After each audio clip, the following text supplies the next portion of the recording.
অজুহাত। অজুহাতের সঙ্গে অজু এবং হাতের কোনো সম্পর্ক নেই, তারপরও শব্দটি অজুহাত।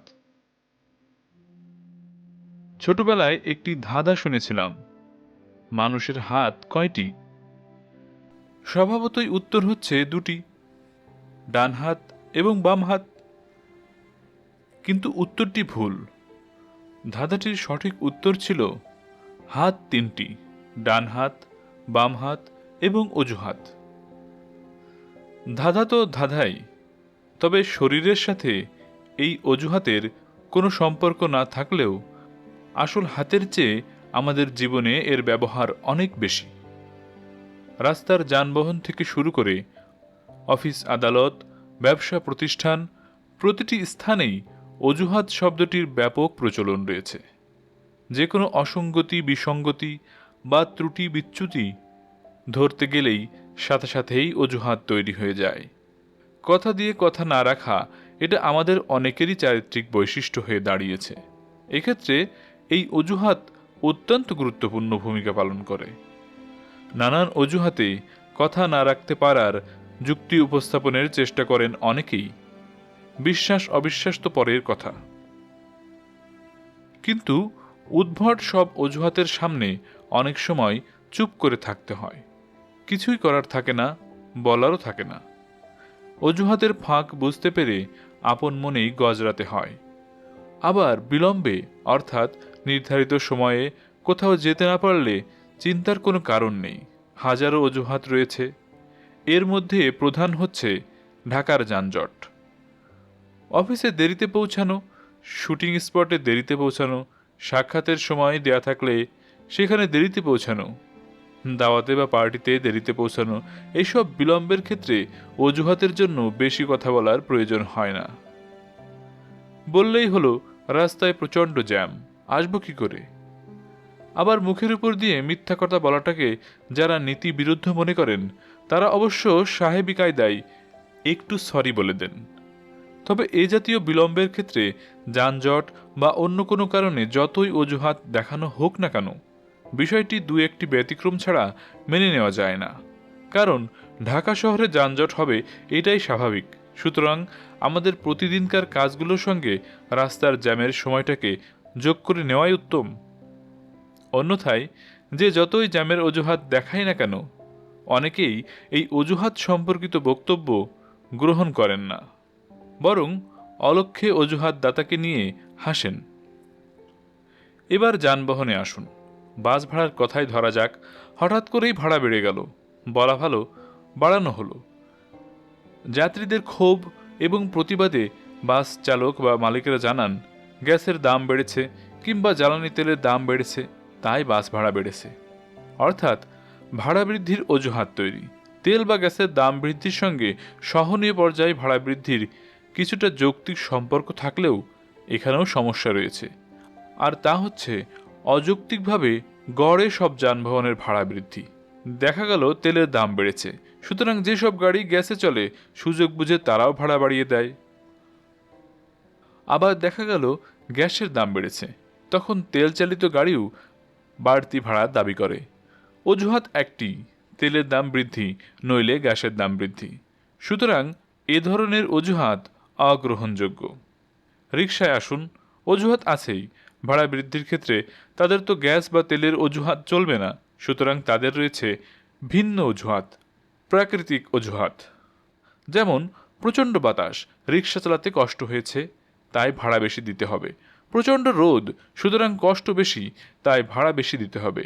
কিংবা প্রচণ্ড জ্যাম বা প্রচণ্ড বৃষ্টি, সুতরাং ভাড়া নিয়ে তাদেরও অজুহাতের অনাসৃষ্টি আছেই। ফ্ল্যাট কিনবেন, সেখানে অজুহাত, রডের দাম বেড়েছে, সিমেন্টের দাম বেড়েছে, ইট বালির দাম বেড়েছে, কিংবা শ্রমিকের মজুরি বেড়েছে, আর জমির দাম তো বাড়তিই। শুনলে মনে হবে ডেভেলপারের কথায় যুক্তি আছে, কিন্তু দাম বৃদ্ধির এই যুক্তিগুলোকে যুক্তি নয়, তখনই অজুহাত মনে হয় যখন দেখা যায় জমিটি কেনা হয়েছে অনেক আগে, যখন জমির দাম কম ছিল, যখন দেখা যায় অ্যাপার্টমেন্টটি তৈরি করা হয়েছে ক বছর আগে, যখন রড সিমেন্টের দাম কম ছিল। কারণ একটি অ্যাপার্টমেন্ট তৈরি হতে 2 থেকে 4 বছর সময়ও লাগে, অথচ তৈরির পর বিক্রির সময় অজুহাত হয় নির্মাণ সামগ্রীর ঊর্ধ্বমূল্য। ধরুন একটি গাড়ি কিনবেন, শোরুমে গিয়ে দেখেও এসেছেন, দামও জেনেছেন, এরই মধ্যে বাজেট ঘোষণা করা হলো। দেখা গেল গাড়ির উপর বাড়তি কর ধার্য করা হয়েছে। ব্যাস, বাজেটের পর ওই একই দোকানে একই গাড়ি দেখতে গেলেন, 15 দিন আগের আর 15 দিন পরের দামের মধ্যে বিস্তর পার্থক্য। জানতে চাইলেন দাম বাড়ল কেন? অজুহাত স্ট্যান্ড বাই, ট্যাক্স বেড়েছে। কিন্তু প্রশ্ন হচ্ছে, ট্যাক্স তো বেড়েছে বাজেট ঘোষণার পর, তাহলে বাজেটের আগে দরদাম করা গাড়িগুলোর দাম এই অজুহাতে বাড়বে কেন? জবাব চাইলেও সুজবাব পাওয়া যাবে না। কিছুদিন আগে বাংলাদেশে বিশ্ব অর্থনৈতিক মন্দার প্রভাব নিয়ে আলোচনা ছিল তুঙ্গে। এর ফলে মূল্যবৃদ্ধির হুজুগ শুরু হয়েছিল চারিদিকে। এর প্রভাবে কৃপণ প্রকৃতির ব্যক্তিদের অজুহাতের মাত্রাও গিয়েছিল বেড়ে। স্ত্রী বাজার থেকে যা কিছুই আনতে বলুক না কেন, কৃপণ স্বামীর মন্দার অজুহাত আছেই। অর্থাৎ কাঁচামরিচ, তেজপাতা, গুঁড়া মশলা সব কিছুতেই নাকি মন্দার প্রভাব পড়েছে। সুতরাং অজুহাতের শেষ নেই, উভয় পক্ষেই অজুহাত রয়েছে। নির্বাচনের সময় তো অজুহাতের শেষ নেই। নির্বাচনে হেরে গেলেই অজুহাত, সূক্ষ্ম কারচুপি হয়েছে কিংবা ভোট চুরি হয়েছে, তাই জিততে পারেননি। অজুহাত নিয়ে অনেক রসালো গল্পও রয়েছে, হালকা হলেও অবাস্তব নয়। ছেলে পরপর দুবার ম্যাট্রিক পরীক্ষায় অকৃতকার্য হওয়ায় বাবা উত্তেজিত হয়ে ছেলেকে বললেন, শেষ পর্যন্ত তুই এবারও ম্যাট্রিকে ফেল করলি? একথা শোনা মাত্রই ছেলে বাবার মুখের উপর জবাব দেয়, আগেরবার করছি নিজের কারণে, এইবার করছি আপনার কারণে। ছেলের কথা শুনে বাবার মাথায় যেন আকাশ ভেঙে পড়ে। আমার কারণে মানে? মানে সোজা, কেন আপনার মনে নাই পরীক্ষার আগে কইছিলেন তুই পাশ করলে আমি আমার নামই পাল্টাইয়া ফেলামু? তাই আমি কোনো অবস্থাতেই চাই না আপনার নাম পাল্টাতে। আমি পাশ করলে আপনি যদি সত্যিই নাম বদলাইয়া ফেলান, তাইলে আমার চাইতে আপনারই ঝামেলা বাড়বে। ছেলে জবাব দেয়। ছেলের কথার অর্থ বুঝতে না পেরে বাবা জিজ্ঞেস করেন, আমার ঝামেলা বাড়বে কেন? কেন আবার? মুখে কইলেই তো আর নাম বদলাবে না, কোর্টে যাইতে হবে, পেপারে লেখালেখি করতে হবে, আমাকেও সব সার্টিফিকেটে বাপের নাম পাল্টাইতে হইবে, এমনকি সব দলিলও। তোর মায়ে তোরে আশকারা দিয়া দিয়া মাথায় তুলছে, দাঁড়া আমি তারে ডাকি।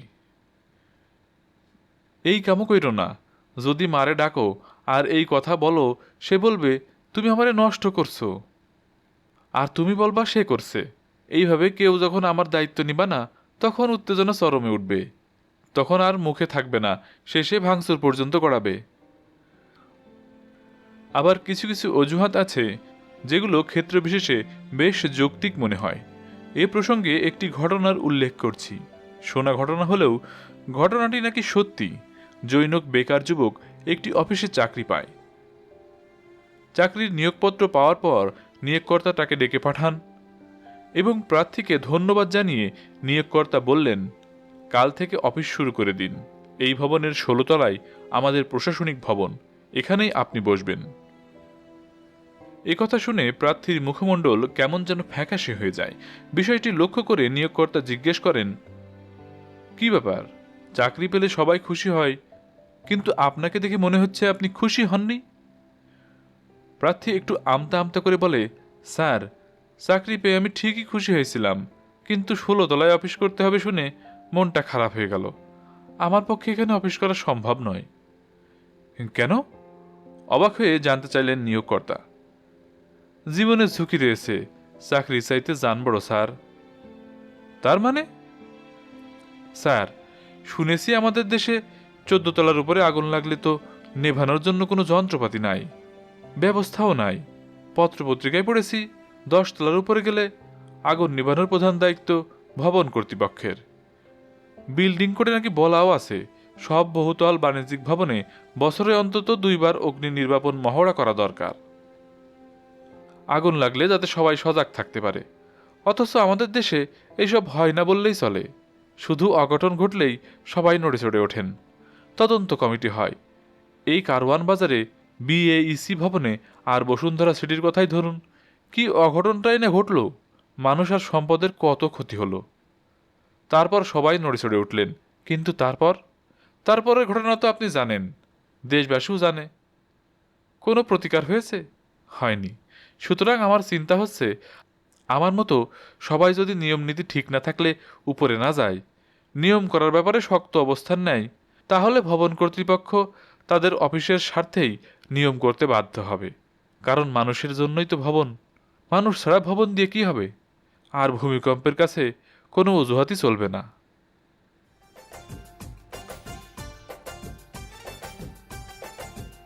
বিজ্ঞাপন আতঙ্ক। কথায় আছে, প্রচারেই প্রসার। সেই প্রসার যত অসারই হোক না কেন, মানুষকে প্রেসার দিয়ে হলেও তাকে সার ঘোষণার অপচেষ্টা লক্ষ্য করা যায় ইদানিং। পণ্যের প্রচারের জন্য বিজ্ঞাপন প্রয়োজন। চ্যানেলে চ্যানেলে চলছে বিজ্ঞাপনের জোয়ার। এই বিজ্ঞাপন যেমন আমাদের পণ্য সম্পর্কে ধারণা দেয়, তেমনি অপদ্রব্য সম্পর্কে বিভ্রান্তও করে। আবার কিছু কিছু বিজ্ঞাপনের ধরন ধারণে সঙ্গত কারণে অনেক খোশমেজাজি মানুষও রোষ মেজাজি হয়ে যান। বিজ্ঞাপনের সময়সীমা থাকে 10 সেকেন্ড থেকে 1 মিনিট, আর এই সব বিজ্ঞাপন তৈরি করতে এখন কোটি টাকা পর্যন্ত ব্যয় হয়। তারপরও এর 100 ভাগের 1 ভাগ ব্যয়ে নির্মিত অনুষ্ঠানের ফাঁকে যখন বিজ্ঞাপন চলে, তখন দর্শকেরা বিরক্ত হন। কেন এই বিরক্তি? ধরা যাক, একটি নাটকের খুব আবেগঘন দৃশ্য চলছে।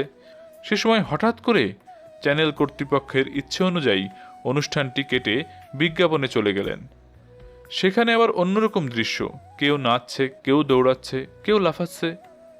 নাটকের ফাঁকে এই ধরনের বিজ্ঞাপন চলার পর যখন আবার নাটকে ফিরে আসে, তখন অনেক দর্শকই সেই চ্যানেলে থাকেন না।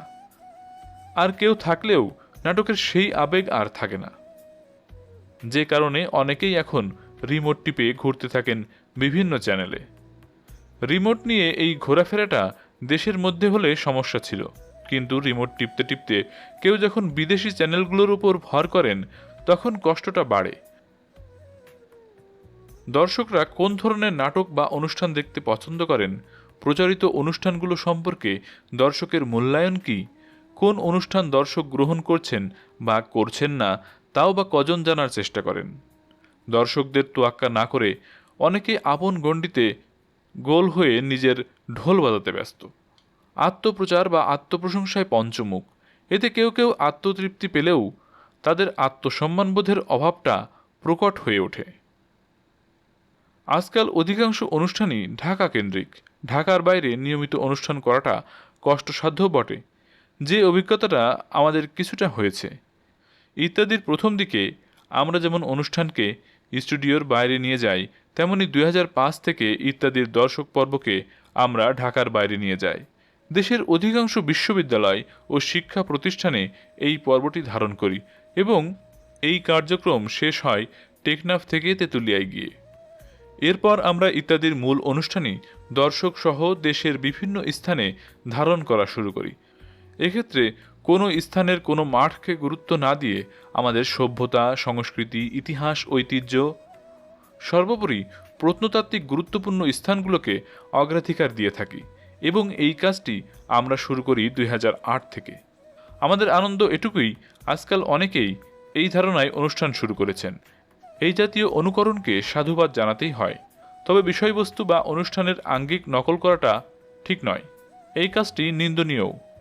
ইত্যাদিতে নকল বা ভেজালের বিরুদ্ধে বিভিন্ন বিষয় উপস্থাপিত হয় বলে ইত্যাদির একটি অনুষ্ঠানে একজন দর্শক আমাদের লিখেছিলেন, আপনারা ইত্যাদিতে বিভিন্ন বিষয়ের নকলের বিরুদ্ধে এত কিছু করেন, কিন্তু প্রায়ই ইত্যাদিকে নকল করে অনেক অনুষ্ঠান প্রচার হতে দেখি। এ ব্যাপারে আপনারা কিছু বলেন না কেন? উত্তরে আমরা বলেছিলাম, নকলের আয়ু দীর্ঘস্থায়ী হয় না, তাই এগুলো নিয়ে আমাদের কোনো মাথা ব্যথাই নেই। তাছাড়া আপনারাই তো বলছেন, বুঝতেও পারছেন সবই, সুতরাং আমাদের কি কিছু বলার দরকার আছে? অনুষ্ঠান নয়, আমাদের প্রসঙ্গ বিজ্ঞাপন, তাই সেদিকেই দৃষ্টি দেই। ইদানিং বিজ্ঞাপনের আধিক্যে অনুষ্ঠানের সময়সীমা কমে গেছে, যে কারণে অনেককে বলতে শোনা যায় বিজ্ঞাপনের ফাঁকে অনুষ্ঠান চলে। এইসব বিজ্ঞাপন নন্দিত না নিন্দিত সে ব্যাপারে নির্মাতারা চিন্তিত নন। আগে লক্ষ টাকার বিজ্ঞাপন হতো, এখন কোটি টাকার হয়। কেউ যা মানায় তাই বানায়, আবার কেউ যা বানায় তাই মানায়, আবার কেউ কেউ আছেন মানায় বা না মানায় নিজের ইচ্ছামতো বানায়। ইদানিং কিছু কিছু বিদেশি কোম্পানি, বিশেষ করে মোবাইল কোম্পানির বিজ্ঞাপন দেখলে অবাক হতে হয়। বিভিন্ন ভঙ্গিতে নৃত্যগীতের মাধ্যমে বিদেশি এসব কোম্পানি আমাদের দেশপ্রেম শেখাচ্ছে। এসব নৃত্যগীতের সঙ্গে দেশীয় সংস্কৃতির কোনো মিল নেই। আবার এইসব নৃত্যগীতের মাধ্যমে দেশের কথা বলে প্যাকেজ সুবিধা দেওয়ার কথা শোনা যায়। দেশকে ব্যবহার করে ব্যবসা করার এই অপচেষ্টা অবশ্যই নিন্দনীয়। প্রসঙ্গত উল্লেখ করছি, গত ২০১০ সালের মার্চে বাংলাভিশন চ্যানেলের ৬ষ্ঠ বর্ষে পদার্পণ উপলক্ষে আনন্দ আয়োজন নামে একটি অনুষ্ঠান করেছিলাম, যা সরাসরি সম্প্রচারিত হয়েছিল। অনুষ্ঠানটি কেমন হয়েছে তা দর্শকরাই ভালো বলতে পারবেন। তবে অনুষ্ঠানের উল্লেখযোগ্য দিক ছিল, প্রায় ৯০ মিনিট ব্যাপ্তিকালের অনুষ্ঠানটি ছিল বিজ্ঞাপনমুক্ত। আমি কর্তৃপক্ষকে অনুষ্ঠানটি করার আগে বলে দিয়েছিলাম যাতে অনুষ্ঠানটিকে বিজ্ঞাপনমুক্ত রাখা হয়। এই সুযোগে আমি বাংলাভিশন কর্তৃপক্ষকে ধন্যবাদ দিতে চাই এই বিশাল বাজেটের অনুষ্ঠানটি নিজেদের উদ্যোগে চালাবার জন্য। ইত্যাদির বেলায়ও আমরা চেষ্টা করি সীমিত সময়ের জন্য বিজ্ঞাপন প্রচার করতে, যাতে দর্শকদের বিরক্তি উৎপাদন না হয়। টিভি চ্যানেল বা পত্রিকার জন্য বিজ্ঞাপন অবশ্যই প্রয়োজন, কিন্তু প্রতিটি জিনিসের একটা সীমা থাকা প্রয়োজন। অতিরিক্ত কোনো কিছুই ভালো নয়। এখন যেখানে ২০ মিনিট বিজ্ঞাপন প্রচার করা হয়, বিজ্ঞাপন মূল্য বাড়িয়ে সেখানে বিজ্ঞাপনের সময় ৫ মিনিটে নামিয়ে আনা যায়, তাতে বিজ্ঞাপনও হলো, সমান অর্থও আসলো। অনুষ্ঠানের ব্যাপ্তিকাল নিয়েও কোনো জটিলতা থাকলো না। অনুষ্ঠানের জনপ্রিয়তা ও মানভেদে বিজ্ঞাপন মূল্য কম বেশি করা যেতে পারে, কিন্তু এখনকার প্রতিযোগিতা হচ্ছে যত বেশি মিনিট বিক্রি করা যায় ততই ভালো। অথচ নির্দিষ্ট একটি নীতিমালা থাকলে আর কোনো অসুবিধাই থাকে না। অনেক চ্যানেলে এই নীতিমালা থাকলেও অনেক ক্ষেত্রেই সেই নীতিমালা মেনে চলেন না, প্রতিযোগিতায় টেক্কা দেবার কারণে। পৃথিবীর বড় বড় চ্যানেলগুলোতে, বিশেষ করে বিবিসি, সিএনএন কিংবা আল জাজিরা টেলিভিশনের মতো বড় বড় চ্যানেলে এ ধরনের পণ্যের নামে টাইটেল স্পন্সর হয় না, সেখানে হয় ব্যক্তির নামে। যেমন সিএনএনে Larry King live show, Quest means business, Fareed Zakaria GPS, কিংবা আল জাজিরায় রাগি ওমর রিপোর্ট, রিস খানের 1 on 1। বিবিসিতে আছে নিক গোয়িংয়ের দি হাব উইথ নিক গোয়িং। আসলে দর্শক যা দেখতে চায় নিজের গরজই দেখে, অনেক সময় নিজের খরচেও দেখে। আমাদের টিভি চ্যানেল যত বাড়ছে, দেখার আগ্রহ তত না বাড়লেও দেখাবার আগ্রহ বাড়ছে। নানান ভাষায়, নানান ভঙ্গিতে। যেমন সঙ্গেই থাকুন, সাথেই থাকুন, সঙ্গে থাকার জন্য ধন্যবাদ, ফিরে আসছি একটু পর, কোথাও যাবেন না কিন্তু। কিন্তু যত অনুরোধই করা হোক না কেন, দর্শকরা তাদের ইচ্ছে মতো একটি সময়ে রিমোট টিপে অন্যত্র যাবেনই। তাই দর্শকদের যাতে অন্যত্র যেতে না হয়, সেজন্য প্রয়োজন পরিকল্পিত অনুষ্ঠান, পরিকল্পিত বিজ্ঞাপন প্রচার। তাহলেই দর্শকের হাতে রিমোট থাকলেও তাতে চাপ পড়বে না। প্রতিযোগিতার বাজার। প্রতিযোগিতা শব্দটা শুনলে মনে এক ধরনের শিহরণ জাগে। কে কার চেয়ে শ্রেষ্ঠ, কে কাকে টপকে উপরে উঠতে পারে, এ ধরনের একটি অনুভূতি। তবে এই প্রতিযোগিতা শব্দটির আবিধানিক অর্থটা আমার কাছে একটু গোলমেলে মনে হয়। অর্থাৎ শব্দটি শুনলে যেমন ভালো লাগে, এর আবিধানিক নানান অর্থ জানলে একটু খটকাও লাগে। যেমন প্রতিযোগী বলতে প্রতিদ্বন্দ্বী, অর্থাৎ পরস্পর ক্ষমতা বা শক্তি পরীক্ষাকারীকে বোঝানো হয়েছে। আর প্রতিযোগিতা অর্থ হচ্ছে প্রতিদ্বন্দ্বিতা বা বিরুদ্ধতা। আমরা এটাকে বিরুদ্ধতা হিসেবে দেখতে চাই না, চাই ভালো কাজের জন্য প্রতিযোগিতা, ভালো ফলাফলের জন্য প্রতিযোগিতা, উন্নত হবার জন্য প্রতিযোগিতা। তবে এই প্রতিযোগিতা শব্দটি ইদানিং টেলিভিশনের কল্যাণে একটি জায়গায় এসে কেন্দ্রীভূত হয়েছে, আর তা হচ্ছে সঙ্গীত প্রতিযোগিতা। এক এক চ্যানেলে এক এক নামে এক এক আঙ্গিকে বিষয় ওই গান। বিষয়টি এজন্যই উল্লেখ করলাম, কদিন আগে মফস্বল শহরের সহজ সরল দুজন দর্শক, রাসমোহন ও রুবেল, মংলা থেকে আমাকে একটি চিঠি লিখেছেন। চিঠির শুরুতে লিখেছেন, একটি বিষয় ভেবে ভালো লাগে, আপনারা শুধু বাণিজ্যিক কারণে অনুষ্ঠান নির্মাণ করেন না, শিক্ষণীয় বিষয়ের পাশাপাশি গরিব ও মেধাবীদের নানাভাবে উপস্থাপন করেন এবং সহযোগিতা করে থাকেন। চিঠির শুরুতে এমনই অনেক প্রশংসাসূচক বক্তব্য রয়েছে। আত্মপ্রচার হতে পারে বলে বাকি অংশগুলো উল্লেখ করলাম না।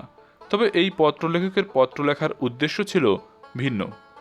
এই দুজন দর্শক আমার কাছে প্রশ্ন করেছেন, দেশের বিভিন্ন স্যাটেলাইট চ্যানেলে লক্ষ লক্ষ টাকা ব্যয় করে অগণিত শিল্পী আবিষ্কার করছে এবং বোঝা যাচ্ছে ভবিষ্যতে আরও করবে। যাদেরকে আবিষ্কার করছে তারা কি সত্যিকারের শিল্পী হয়ে গড়ে উঠছে? আমাদের দেশের আনাচে কানাচে অনেক মেধাবী তরুণ তরুণী রয়েছে, সম্ভাবনাময় বিজ্ঞানী রয়েছে, কিন্তু এই সব প্রতিযোগিতা দেখে মনে হচ্ছে আমাদের আর কিছুই দরকার নেই, দরকার শুধু সঙ্গীত শিল্পীর। দর্শকের এই চিঠির কি উত্তর দেব? আসলে টেলিভিশনের মূল উদ্দেশ্য হচ্ছে তিনটি: শিক্ষা, বিনোদন ও তথ্য। এইসব মৌলিক বিষয়গুলোর চাইতে অনেকের কাছেই এইসব প্রতিযোগিতামূলক ইভেন্ট যেন বেশি গুরুত্ব পাচ্ছে, কারণ এরই মধ্যে এই শ্রেণী পেশার মানুষদের নিয়ে প্রতিযোগিতার প্রথম ধাপ শুরু হয়ে গেছে। এখন প্রশ্ন হচ্ছে, হঠাৎ করে গান নিয়ে প্রতিযোগিতামূলক অনুষ্ঠানের হিড়িক পড়ল কেন? আর এর উদ্দেশ্যই বা কী? বাণিজ্যিক, নাকি সত্যিকার অর্থে শিল্পী তৈরি করা? যদি শিল্পী তৈরি করাই হয়, তাহলে প্রশ্ন আসবে, কোটি কোটি টাকা খরচ করে ব্যাপক আয়োজনে করা এই সব প্রতিযোগিতার মাধ্যমে আমরা কজন শিল্পী পেয়েছি?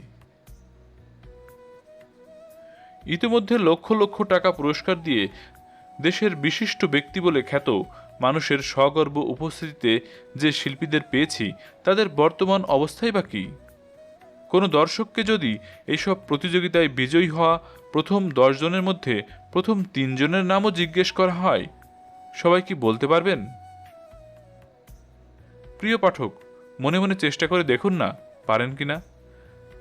অথচ দীর্ঘদিন ধরে প্রতি সপ্তাহে এসব অনুষ্ঠান প্রচারিত হয়েছে বেশ প্রচার প্রচারণা দিয়েই।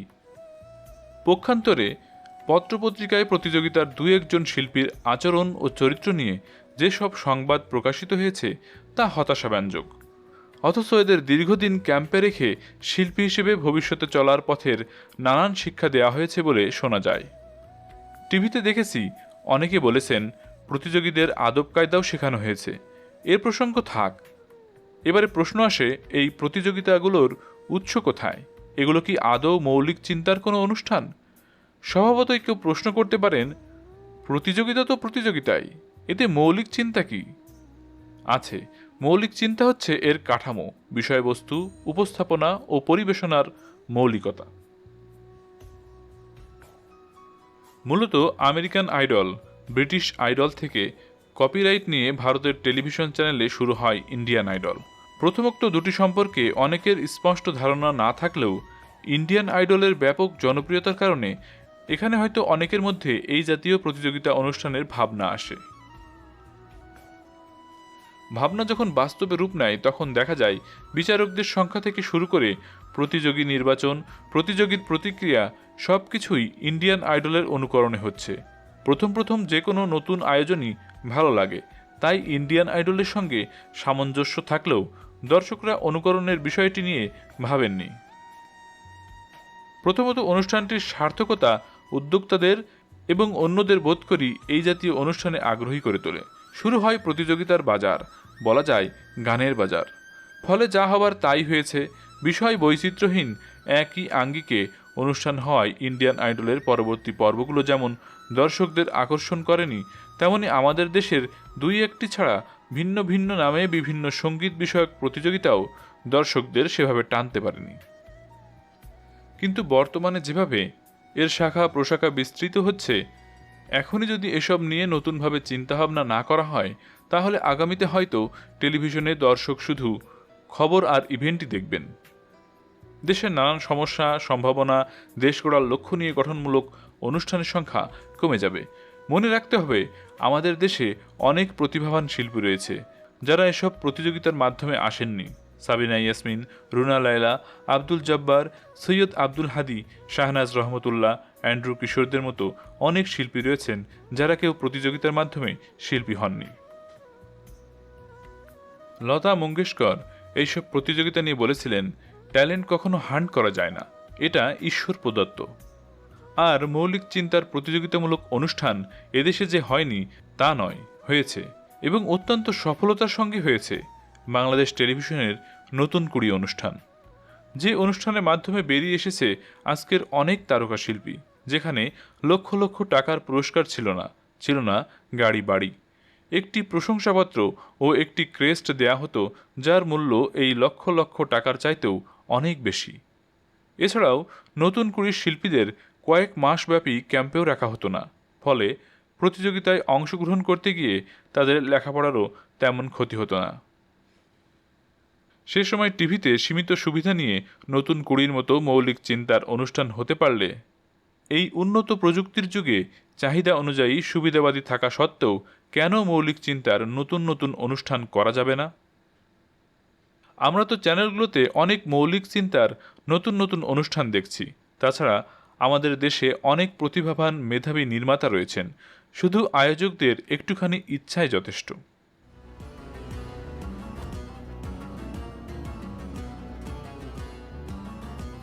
না বলুন। প্রায়শই একটি স্লোগান আমাদের অনেকের মুখেই উচ্চারিত হয়, আর তা হচ্ছে সর্বস্তরে বাংলা ভাষা চালু করো। এই কথাটি আমরা খুব বেশি করে বলি ফেব্রুয়ারি এলে, আর ভুলে যাই ফেব্রুয়ারি গেলে। এই ভুলে যাওয়ার বিষয়টি যেমন কষ্টের, তেমনই লজ্জার। অনেক আত্মত্যাগ, অনেক রক্তের বিনিময়ে পেয়েছি আমরা আমাদের প্রিয় এই ভাষা, কিন্তু এই ভাষার বিকৃতি নিয়ে আজকাল যা শুরু হয়েছে এবং অপসংস্কৃতির যে ঢালাও চর্চা শুরু হয়েছে, অতি দ্রুত তা বন্ধ করা না গেলে আমাদের কৃষ্টি সংস্কৃতি বিপদগ্রস্ত হয়ে উঠবে। আমাদের অনেকেরই চলায় বলায়, জীবন ধারণে নিজের সংস্কৃতি ভুলে এমন একটি পরিবেশ সৃষ্টি করে চলেছি যে আমাদের প্রতিভাবান ভবিষ্যৎ প্রজন্ম আমাদের কোন পরিচয়ে চিনবে সেটা নিয়েই সংশয় সৃষ্টি হয়েছে। সর্বস্তরে বাংলা ভাষার চর্চা তো দূরের কথা, আমরা অনেকেই বাংলার মধ্যে ইংরেজি ভাষা ঢুকিয়ে কথা বলতে ভালোবাসি। উদ্ভট অঙ্গভঙ্গিতে ইঙ্গবঙ্গ ভাষার মিশ্রণ তুঙ্গে তুলে রঙ্গে ঢঙ্গে এক শ্রেণীর যুবক যুবতী টিভি পর্দায় যেভাবে উপস্থাপিত হয়, তখন লজ্জায় মাথা হেঁট হবার জোগাড় হয়।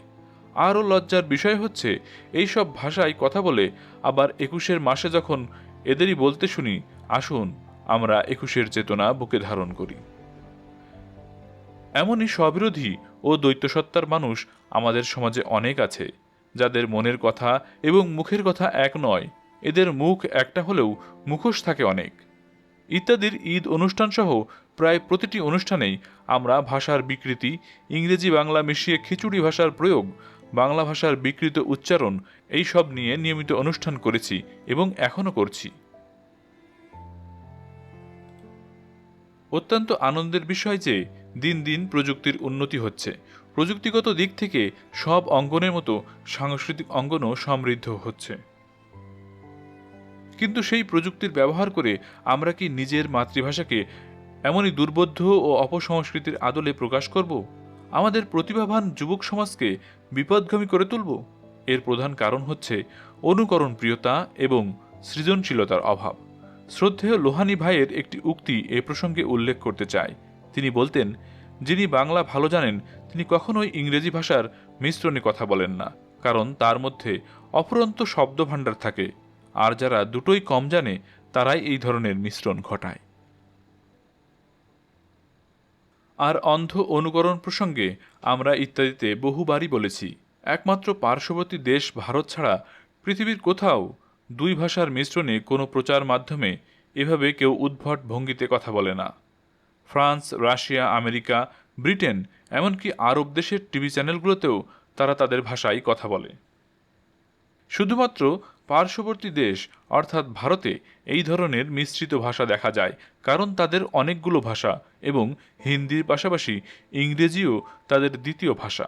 তাই তারা হয়তো তাদের রেডিও টেলিভিশনে এইভাবে মিশ্র ভাষায় কথা বলে। আর আমাদের এখানে অনেকেই অজ্ঞতার কারণে আধুনিক মনে করে উপস্থাপনা ভঙ্গি থেকে শুরু করে বাচনভঙ্গি, সংলাপ, প্রক্ষেপণ সব কিছুতেই ভারতীয় চ্যানেলগুলোর অন্ধ অনুকরণ করে থাকে। কিন্তু আমাদের তো একটি ভাষা, যে ভাষা নিয়ে আমরা গর্ব করি। আমরা কেন আমাদের প্রচার মাধ্যমে এভাবে খিচুড়ি ভাষায় কথা বলবো? এ কি শিক্ষার অভাব, না অজ্ঞতার?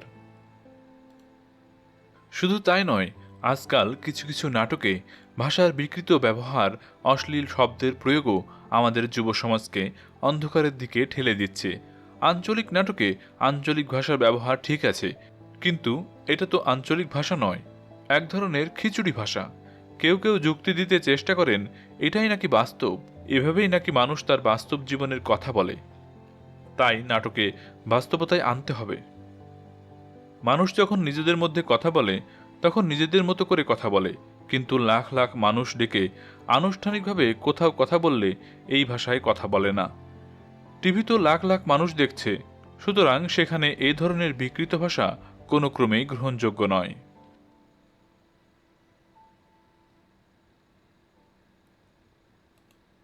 অল্পের জন্য রক্ষা। অল্পের জন্য রক্ষা এই ধরনের একটি শিরোনাম প্রায়শই পত্রিকায় চোখে পড়ে। অধিকাংশ ক্ষেত্রেই এ ঘটনা বিমানের বেলায় ঘটে। কখনো শূন্যে চাকা ফেটে যায়, কখনো কুয়াশা, কখনো বা পাখির কারণে সমস্যা হয়, কখনো ল্যান্ড করতে গিয়ে দুর্ঘটনায় পড়ে। কোনো কোনো ক্ষেত্রে যাত্রীরা অলৌকিকভাবে রক্ষা পান, তখনই শিরোনাম হয় অল্পের জন্য রক্ষা। তবে আমার ক্ষেত্রে এই অল্পের জন্য রক্ষা পাওয়ার বিষয়টি আকাশপথে কোনো দুর্ঘটনার কারণে নয়, স্থলপথে ঘটতে যাওয়া মারাত্মক দুটি দুর্ঘটনার হাত থেকে রক্ষা পাওয়ার ঘটনা। আর এই ঘটনা ইত্যাদিকে কেন্দ্র করেই। ইত্যাদির এই 25 বছরের জীবনে গত প্রায় 2 যুগ ধরেই আমরা ঈদের বিশেষ অনুষ্ঠানটিতে আমাদের জাতীয় কবি কাজী নজরুল ইসলামের লেখা ও মন রমজানের ওই রোজার শেষে এলো খুশির ঈদ এই গানটি করে থাকি। প্রতিবারই অনুষ্ঠানের শুরুতে এই গানটি থাকে। একসময় এই গানটি শুধুমাত্র বিটিভিতে চাঁদ রাতে কিছু শিল্পীরা মিলে গাইতেন। গানটি শুরু হলেই মনে হতো ঈদ এসেছে। এই গান শুনে ঈদের আনন্দে শিশু কিশোরেরা ছোটাছুটি করতে শুরু করে দেয়। পরবর্তীতে আমরা ইত্যাদিতে এই গানটির বর্ণাঢ্য ও ব্যাপক আয়োজনে চিত্রায়ন শুরু করলাম, যে ধারা এখন পর্যন্ত অব্যাহত আছে। এর ফলে আর যাই হোক, একটি লাভ হয়েছে, তা হচ্ছে এই গানটি এখন প্রায় সবগুলো চ্যানেলই বিভিন্নভাবে ধারণ করে ঈদের সময় প্রচার করছে। তবে পরিকল্পনার অভাবে কেউ কেউ গানটির মর্যাদাহানিও ঘটাচ্ছে। এক ঈদে দেখেছিলাম একটি চ্যানেলে গানটিকে বাজিয়ে তথাকথিত ডিজে পার্টি করা হয়েছে। কেউ বা সুর বিকৃত করে আধুনিকতার নামে ভোকট ব্যবহার করছে, যা যৌক্তিকভাবেই তখন সমালোচিত হয়েছে। যাকগে, প্রসঙ্গে ফিরে আসি। প্রতি বছর যেহেতু এই গানটি দিয়ে আমরা ঈদের ইত্যাদি শুরু করি, সুতরাং প্রতিবারই এর চিত্রায়নের বৈচিত্র্য আনার বিষয়টি মাথায় থাকে। গেল বছরগুলোতে কি করেছি টেপ চালিয়ে সেগুলো বারবার দেখতে থাকি। মাঝে মাঝে নিজেই নিজেকে প্রশ্ন করি, এবছর এর চাইতে ভালো করতে পারবো তো? কখনো দেশের খ্যাতিমান তারকাদের দিয়ে, কখনো বা 3 শতাধিক যন্ত্রশিল্পী নিয়ে, কখনো 14টি হাতি দিয়ে সিলেটের চা বাগানে, কখনো বা 6টি বিভাগীয় শহরে গিয়ে স্থানীয় শত শত শিশু কিশোরদের নিয়ে, কখনো স্টেডিয়ামে হাজার হাজার দর্শকের সাথে শিশু কিশোরদের বর্ণাঢ্য কোরিওগ্রাফি করে, কখনো করেছি 5 শতাধিক নৃত্যশিল্পীকে দিয়ে ভিন্ন মাত্রায় নৃত্যের মাধ্যমে। এমনকি এক এক সময় এক একভাবে গানটির চিত্রায়ন করা হয়েছে। 2 মিনিটের একটি গানের চিত্রায়নের জন্য আমার এবং আমার টিমকে প্রচণ্ড শ্রম দিতে হয়, পাশাপাশি এতে যেই সব শিল্পীরা অংশগ্রহণ করেন তাদের শ্রম তো আছেই। প্রতিবারই অংশগ্রহণকারী শিশু কিশোর শিল্পীদের জন্য নতুন করে পোশাক তৈরি করতে হয়, তাদের কয়েকদিন ধরে মহড়া করতে হয়, ফলে এতগুলো মানুষকে আপ্যায়ন এবং যাতায়াতের বিষয়টিও জড়িত। অর্থনৈতিক দিকটিতে নাই বা গেলাম, এই একটি গান করতে গিয়ে আমাদের যে পরিমাণ খরচ হয় তাতে এই বাজারে 2-3টি অনুষ্ঠান বানিয়ে ফেলা সম্ভব। তারপরও আমরা কিছুটা আপোষহীনভাবেই 2011 সেপ্টেম্বর মাসের ঈদ ইত্যাদির এই গানের চিত্রায়নের ব্যাপারে একটি সিদ্ধান্তে আসি। গানটির চিত্রায়ন করব কক্সবাজার সমুদ্র সৈকতে এবং সেখানে সহস্রাধিক শিশু কিশোরকে দিয়ে চিত্রায়ন করা হবে এই গান। বিষয়টি নিয়ে প্রথম কথা বললাম কক্সবাজারের জেলা প্রশাসক শেখ গিয়াসউদ্দিন আহমেদের সঙ্গে। ব্যক্তিগতভাবে তিনি একজন কৃষিবিদ হলেও সংস্কৃতি মনা মানুষ। বিষয়টি জানবার পর তিনি আনন্দের সঙ্গে সব ধরনের সহযোগিতা করবেন বলে জানালেন।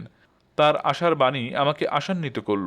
পুরো বিষয়টি সমন্বয় করার দায়িত্ব দিলেন অতিরিক্ত জেলা প্রশাসক জনাব মোহাম্মদ হুমায়ুন কবির খন্দকারকে। তিনিও অত্যন্ত উৎসাহের সঙ্গে কাজে নেমে পড়েন। পরদিন জানলাম ইত্যাদির কথা শুনে হাজার হাজার ছেলে মেয়ে এতে অংশগ্রহণ করতে ইচ্ছুক, কিন্তু মহড়া এবং পোশাকের কথা চিন্তা করে আমরা এই সংখ্যাকে 1000-এর মধ্যেই সীমাবদ্ধ রাখতে বলি। তারপর গত জুলাই মাসের ২৪ তারিখে অফিস থেকে কোরিওগ্রাফার সহ একটি টিম পাঠায়। ঢাকায় অফিসে বসে গানটির কোরিওগ্রাফি সম্পর্কে একটা ধারণা দিয়ে দিই। টিমের দায়িত্ব হচ্ছে ৫-৬ দিন কক্সবাজারে অবস্থান করে শিশু কিশোরদের গানটি তুলে দেওয়া। টিম চলে যায় কক্সবাজার। বৃষ্টি, নিম্নচাপ ও প্রখর রৌদ্রের কারণে খণ্ডিতভাবে মহড়া অনুষ্ঠিত হয়। তবে কক্সবাজারের এইসব শিশু কিশোররা বেশ উৎসাহ এবং দ্রুততার সঙ্গে নাচের মুদ্রা আয়ত্ত করে ফেলে। এরপর আসে শিশু কিশোরদের পোশাকের বিষয়। ইত্যাদির সাথে সংশ্লিষ্ট এবি ফ্যাশন মেকারের বাবুল সাহেবকে দেয়া হলো ৪০০ পাঞ্জাবি তৈরির দায়িত্ব। আর আমি নিচে গেলাম নরসিংদী ও টাঙ্গাইলে বিভিন্ন শাড়ির মিলে। সেখান থেকে পছন্দমতো ডিজাইনে শাড়ির অর্ডার দেয়া হলো। প্রায় ৫০০-৬০০ শাড়ি। গানটির চিত্রায়নের দিন ধার্য করা হয় ৩ আগস্ট ২০১০। তারিখটি ধার্য করার আগে আবহাওয়া অফিসের সঙ্গে যোগাযোগ করে নিলাম সেদিন কোনো বৃষ্টিপাতের সম্ভাবনা আছে কিনা। আবহাওয়া অফিসের আবহাওয়াবিদ শামীম হাসান ভুঁইয়া এ ব্যাপারে প্রতিবারই আমাকে যথেষ্ট সহযোগিতা করেন। সকাল, দুপুর, রাত যে কোনো সময়ই তাকে ফোন করি সর্বশেষ আবহাওয়া পরিস্থিতি জানার জন্য। ৩ তারিখের কক্সবাজারের আবহাওয়ার ব্যাপারে তিনি আশ্বস্ত করলেন। সব ব্যবস্থা এবং প্রয়োজনীয় আয়োজন সেরে আমরা ১ তারিখ রাতের বেলা অফিস থেকে সহকারী মামুন, কোরিওগ্রাফার ওয়াসেক সহ আরও ৩ জন নৃত্যশিল্পীকে পাঠিয়ে দিলাম কক্সবাজারে চূড়ান্ত মহড়া দেওয়ার জন্য। এদের সাথে শিশু কিশোরদের সমস্ত পোশাক এবং কোরিওগ্রাফির জন্য কিছু প্রপস পাঠিয়ে দিলাম। শিডিউল করা হলো ২ তারিখ সকালে এরা কক্সবাজারে পৌঁছবে এবং সকাল ৯টা থেকে কয়েকবার মহড়া দেবে। আমি টেকনিক্যাল টিম নিয়ে ২ তারিখ সকালে রওনা দেব এবং রাতে গিয়ে পৌঁছাবো।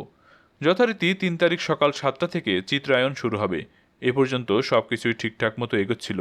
টিম চলে গেছে ১ তারিখ রাতে, আর আমরা ভাড়া করা মাইক্রোবাসে যাত্রা শুরু করলাম ২ তারিখ সকাল ১০:৩০টার দিকে। আমাদের ধারণা রাত ৮টা-৯টার দিকে কক্সবাজার পৌঁছে যাব। কারণ আমরা শুনেছি এবং স্থানীয় প্রশাসন থেকেও জানানো হয়েছে চকরিয়ার আগে এবং পরে কিছুটা পথ রাতের বেলা বিপজ্জনক। রাত ১১টা-১২টার পর ওই রাস্তায় গাড়ি খুব একটা চলে না। এই বিষয়টি নিয়ে আমাদের কোনো বাড়তি টেনশনও নেই, কারণ আমরা অনেক আগেই পৌঁছে যাব। যথারীতি ২ তারিখ আমি, ক্যামেরাম্যান বন্ধু আনোয়ার হোসেন বুলু সহ পুরো কারিগরি টিম নিয়ে যাত্রা শুরু করলাম। কাঁচপুর ব্রিজ পার হয়ে হঠাৎ মামুনকে ফোন করলাম মহড়া কেমন হচ্ছে জানার জন্য। কিন্তু তার কাছ থেকে যা শুনলাম তাতে মাথায় আকাশ ভেঙে পড়ল। সে জানায় তারা তখনও চট্টগ্রাম পৌঁছায়নি। কক্সবাজার তো পরের কথা। কারণ হলো তারা গ্রিন লাইনের যে বাসটিতে রাতে গেছে সেটি কুমিল্লার ১৪গ্রামে গিয়ে বিকল হয়ে গেছে। ড্রাইভার ও অন্যান্যরা মিলে ঘণ্টা ২ চেষ্টা করেছে বাসটিকে সচল করতে, কিন্তু সচল না হওয়ায় ঢাকা থেকে আর একটি বাস ১৪গ্রাম যায় এবং সেই বাসে করে পরদিন সকালে কক্সবাজারের উদ্দেশ্যে যাত্রা করে। বাস বিকল হবার কারণে খাদ্য পানিবিহীন অবস্থায় ১৪গ্রামের একটি নির্জন স্থানে নির্জন রাতে ৬ ঘন্টা বসে থাকতে হয় ওদের। অবস্থাটা হলো এমন, একদিন আগে যাত্রা করে ওরাও কক্সবাজার যাচ্ছে এবং একদিন পরে যাত্রা করে আমরাও কক্সবাজার যাচ্ছি। সকাল ৭টার বদলে তারা কক্সবাজার গিয়ে পৌঁছায় বিকাল ৪টায়। তারপর সার্কিট হাউসে ব্যাগ রেখে চলে যায় মহড়ার উদ্দেশ্যে। বলা বাহুল্য, এই ফাঁকে কক্সবাজারে জানিয়ে দেওয়া হয়েছিল এই বিলম্বের কথা। তাই শিশুরা সকালে চলে গিয়ে দুপুরে খাবারের পর আবার ফিরে আসে। এতে গেল অগ্রগামী দলের কথা। এবারে আসি সেই অল্পের জন্য রক্ষা প্রসঙ্গে। আমরা সকাল ১১টায় ঢাকা থেকে রওনা দিয়ে চট্টগ্রাম পৌঁছাই সন্ধ্যায়। কারণ মিরসরাইতে প্রচণ্ড ট্রাফিক জ্যামে পড়ি আমরা।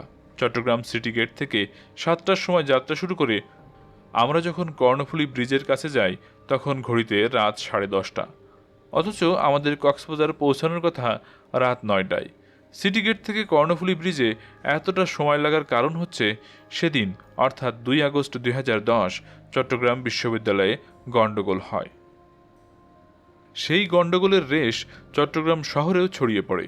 ভাঙচুর হয় শতাধিক গাড়ি। ফলে পিঁপড়ের গতিতে গাড়ি এগিয়েছে। কর্ণফুলী ব্রিজ পার হয়ে আমরা চিন্তায় পড়ে গেলাম এই রাতে কক্সবাজারে যাওয়া ঠিক হবে কিনা। এই মুহূর্তে যাত্রা শুরু করলে চকরিয়ার সেই বিপজ্জনক রাস্তায় পৌঁছতে পৌঁছতে রাত ১টা-১:৩০ বেজে যাবে।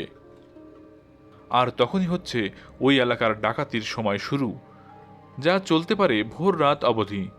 কিন্তু আমাদের কোনো উপায় নেই, ঝুঁকি নিয়ে হলেও যেতে হবে। কারণ ভোর 7টায় এতগুলো ছেলেমেয়ে সমুদ্র সৈকতে আসবে, ওদের কষ্ট দেয়া ঠিক হবে না। ওদের মাথায় এখনও ডাকাত, জ্যাম এই বিষয়গুলো সেভাবে ঢোকেনি, তাই ঢোকানো ঠিক হবে না। গাড়ি চালক আমাদের সাহস জোগালেন, বললেন, স্যার শক্ত হয়ে বসেন আর আল্লাহ আল্লাহ করেন। আমরা যখন চকরিয়া পৌঁছালাম তখন ঘড়িতে রাত 1:45। ঝড়ের গতিতে চলছে গাড়ি, গাড়ির মধ্যে পিন পতন, স্তব্ধতা, নির্জন রাস্তা, কোনো গাড়ি ঘোড়া নেই, যেন এ সময় এ রাস্তায় গাড়ি চলা নিষেধ। চকরিয়ায় আগে আমরা একটি বাসকে পিছনে ফেলে এসেছি, মাঝখানে একটি খালি ট্রাক চোখে পড়েছে, কোনো প্রাইভেট কার, জিপ বা মাইক্রোবাস চোখে পড়েনি। চকরিয়া থেকে 1 ঘন্টা চলার পর এক স্থানে জঙ্গলের মধ্যে কিছু মানুষের নড়াচড়া দেখে ভয় পেয়ে গেলাম। কাছে গেলে দেখলাম পুলিশ, কিছুটা সাহস পেলাম। যাগ্গে শ্বাসরুদ্ধকার অবস্থায় যখন কক্সবাজার সার্কিট হাউসে পৌঁছাই তখন ঘড়ির কাঁটা 2টো ছাড়িয়ে গেছে। কিছুটা ফ্রেশ হয়ে শুতে শুতে 3টা বেজে গেল। 6টায় ওয়েক আপ কল। দীর্ঘ 16 ঘন্টা জার্নি করেও 3 ঘন্টাও বিশ্রামের সুযোগ নেই। যথারীতি সকালে বিচে গেলাম। বিভিন্ন বয়সের শিশুর কলকাকলিতে মুখর হয়ে উঠেছে সমুদ্র সৈকত। এমন আনন্দঘন পরিবেশ কক্সবাজার বিচে খুব একটা দেখা যায় না। একই রঙের শাড়ি, একই রঙের পাঞ্জাবি পরা কিশোর কিশোরীদের দেখতে অসম্ভব সুন্দর লাগছিল। সবার হাতেই রঙিন নানান রঙের উপকরণ। সকাল 8টার দিকে জেলা প্রশাসক মহোদয় এলেন। এসেই তার স্বভাবজাত হাসি দিয়ে প্রথমেই সরি বললেন, কারণ তার আসতে আধা ঘন্টা দেরি হয়েছে। সেই দেরিও ইচ্ছাকৃত নয়, তিনিও অনেক রাতে ঘুমিয়েছেন, কারণ গতরাতে চকরিয়া আর কক্সবাজারের মাঝামাঝি জায়গায় একটি বাস ডাকাতি হয়েছে, তাই নিয়ে ব্যস্ত ছিলেন। জিজ্ঞেস করলাম, কখন? বললেন, রাত 2টোর দিকে। আমরা যেই বাসটিকে পেছনে ফেলে এসেছি সেই বাসটিতেই সম্ভবত ডাকাতি হয়েছে। বললাম, আমরা তো 2:45 ওই স্থান দিয়ে এসেছি। তাহলে তো অল্পের জন্য রক্ষা পেয়েছেন। তবে খুশির খবর হচ্ছে ডাকাতগুলো ধরা পড়েছে। বাসটিতে চট্টগ্রাম থেকেই যাত্রী বেশি ডাকাত উঠেছিল। ওখানে নির্দিষ্ট স্থানে ওদের সঙ্গীরা ওৎ পেতেছিল, ওখানে এলেই ডাকাতি শুরু করত। তবে এই ডাকাতির তথ্যটি আমরা আগেই পেয়েছিলাম বলে পুলিশকে বলে রেখেছিলাম। জেলা প্রশাসক বললেন, এভাবে এত রাতে ওখান দিয়ে আসা ঠিক হয়নি। বিষয়টি আমরাও জানি, কিন্তু উপায় ছিল না। বুঝে নিলাম ভবিষ্যতে কক্সবাজার যাওয়ার হিসেবটা অন্যভাবে করতে হবে। এত কিছুর পর সামনে বিশাল সমুদ্র আর তার গর্জন শুনে মনটা ভালো করতে চেষ্টা করলাম।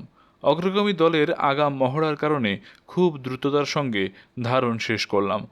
তবে জোয়ার ভাটার কারণে এতগুলো ছেলেমেয়ের লাইন ধরাতে গিয়েই প্রচুর সময় নষ্ট হয়েছে। দেখা গেল যেই স্থানটিতে ধারণের জন্য ঠিক করলাম শেষ শটটি নেওয়ার জন্য, লাইনে দাঁড়ানো শেষে যখন ধারণ করতে যাব তখনই জোয়ার এসে গেল। আবার নতুন জায়গায় লাইন, আবার জোয়ারের পানি এগোতে থাকে। এভাবেই কোনো রকমে শেষ হলো ধারণ। সবাইকে ধন্যবাদ জানিয়ে বিদায় নিয়ে আমরা যারা মাইক্রোবাসে এসেছি তারা যাবার প্রস্তুতি নিলাম, আর বাকিদের রাতে বাসে আসার ব্যবস্থা করলাম। ঢাকা ফিরতে হবে, কারণ 4 তারিখ সকাল থেকেই শুটিং। আমরা সময় নষ্ট হবে বলে কক্সবাজারে না খেয়ে ভাবলাম পথে চকরিয়ার ইনানি রিসোর্টে খাবো। ঠিক 2টোই কক্সবাজার থেকে রওনা দিলাম। ইনানি রিসোর্টে পৌঁছালাম বিকেল 4:45, কিন্তু সেখানে আমাদের জন্য অপেক্ষা করছিল আর এক মর্মান্তিক দৃশ্য। আমরা যখন রিসোর্টে পৌঁছি সামনের রাস্তায় দেখি শত শত মানুষ, কারণ দুর্ঘটনা। আমাদের গাড়ির আগে একই পরিবারের 5টি গাড়ি ছিল। 4টি গাড়ি প্রধান সড়ক থেকে আলোর সংকেত দিয়ে ভেতরে ঢোকে, আর আমাদের গাড়ির আগের গাড়িটি যখন ঢুকতে যায় তখন একটি বাস এসে গাড়িটিকে রীতিমতো উড়িয়ে নিয়ে যায়। গাড়িটি যাত্রীসহ অনেক দূরে গিয়ে ছিটকে পড়ে। সবাই ধরাধরি করে গাড়ির অংশবিশেষ কেটে যাত্রীদের বের করে চকরিয়ার হাসপাতালে নিয়ে যায়। পরে জেনেছি 3জনই মৃত্যুর কোলে ঢলে পড়ে, অথচ এই গাড়ির পেছনের গাড়িটি ছিল আমাদের। এই দুর্ঘটনা আমাদের গাড়ির ক্ষেত্রেও হতে পারত। হোটেলের বয়রা বলেছিল, স্যার অল্পের জন্য বাইসে গেলেন। আসলে অল্পের জন্য বেঁচে গেলাম। এমনই মর্মান্তিক দৃশ্য দেখার পর খাওয়ার ইচ্ছে হলো না। তারপরও ক্রুদের কথা ভেবে হালকা কিছু খেয়ে ঢাকার উদ্দেশ্যে যাত্রা শুরু করলাম। এতটাই ক্লান্ত ছিলাম যে কখন চট্টগ্রাম পৌঁছেছি জানি না। গাড়ি যখন গ্যাস স্টেশনে গ্যাস নিতে ঢোকে তখন বন্ধু বুলুর ডাকে জেগে উঠি, কারণ ও জানে কোনো গ্যাস স্টেশনে গ্যাস নেবার সময় আমি গাড়িতে থাকি না, নেমে পড়ি। অবশেষে রাত 2:30টায় ঢাকায় পৌঁছাই। চারিদিকে নিস্তব্ধতা। আমরা কজন যেন যুদ্ধ শেষে বাড়ি ফিরলাম। প্রায় 15 ঘন্টায় কক্সবাজারে যাওয়া এবং একই দিনে 12 ঘন্টায় ফেরা। পরদিন শুটিংয়ে কজন শিল্পী এসব ঘটনা শুনে বললেন, 2 মিনিটের একটি আইটেমের জন্য এতটা করা ঠিক হয়নি, একটু বেশি বেশি হয়ে গেছে।